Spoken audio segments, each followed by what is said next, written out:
Officer এক কামড় apple খাচ্ছিল। ঠিক সেই মুহূর্তেই হঠাৎ পাগল পকেট থেকে একটা গ্রেনেড বের করে দেখায়। সৈন্যরা এটা দেখে একেবারে হতভম্ব হয়ে যায়, সাথে সাথে বন্দুক তাক করে তাকে চারদিক থেকে ঘিরে ফেলে। কিন্তু পাগল একদমই ভয় পায় না, বরং সবার সামনে অ্যাক্রোব্যাটিক কসরত দেখাতে থাকে।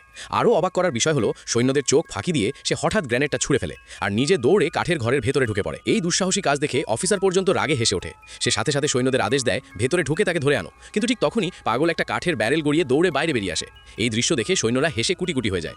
সবার নজর শিথিল করতে পাগল সৈন্যদের ভিড়ের মধ্যে ঢুকে পড়ে। অফিসার বুঝতে পারে না সে আসলে কি করতে চাইছে, তাই সামনে এগিয়ে গিয়ে দেখে ব্যারেলটা পুরো ফাঁকা। ততক্ষণে পাগল উধাও। তারা চারদিক খুঁজে দেখে কিন্তু কোনো চিহ্নই পায় না। অফিসার যখন ভাবনায় পড়ে গেছে, ঠিক তখনই একজন সৈন্য হঠাৎ মাথা তুলে দেখে পাগল ছাদের উপর। সে পা তুলে মঞ্চ মতো করে নাচানাচি শুরু করে দেয়। অফিসার মুগ্ধ হয়ে এই দৃশ্য দেখতে থাকে। তারপর পাগল একটা কাঠের মই তুলে নেয় আর আরও ঝুঁকিপূর্ণ কসরত দেখায়। কিন্তু অফিসার আগেই তার সব চাল বুঝে ফেলেছিল। সে এক লাফে দুইটা মেয়ের পাশে গিয়ে দাঁড়ায় আর তাদের জীবন দিয়ে পাগলকে হুমকি দেয় এক্ষুনি নিচে নামো। পাগলটা মই থেকে সরাসরি লাফ দেয়। অফিসার ভাবে এত ওপর থেকে পড়লে মরবে না তো অন্তত পঙ্গু হবে। সে জোরে এক লাথি মারে, কিন্তু পাগল একদমই কোনো প্রতিক্রিয়া দেখায় না। অফিসার যখন ঘুরে নিজেকে বিজয়ী ভাবছে, ঠিক তখনই সে দেখে দুইটা মেয়েকে আগেই নিরাপদে সরিয়ে নেওয়া হয়েছে। রাগে এসে সাথে সাথে বন্দুক বের করে গুলি চালাতে যায়, কিন্তু ট্রিগার টানার আগেই দূর থেকে শত্রুপক্ষের গুলি এসে মুহূর্তের মধ্যে সবাইকে শেষ করে দেয়।